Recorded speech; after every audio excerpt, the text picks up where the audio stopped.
Right, here's another abstract thing, vertex and edge coloring. This is how many or what ways can I color a graph so that the vertices that the neighbors aren't the same color, or the edges that join at a vertex aren't the same color. There's a classic theory with maps for planar graphs that you can color a map with only 4 colors.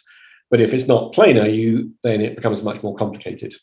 So let me give an example to make sense of this. And my example is, supposing you want to set up some antennas and they can't share the same frequency because they'll interfere with each other, and they have a certain range.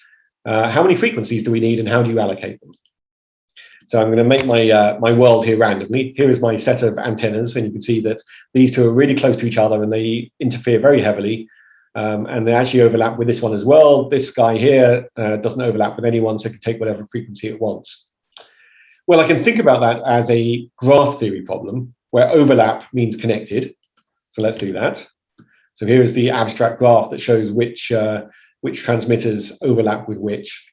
And we have these new coloring functions that say, what is the number of colors that I need to color that graph?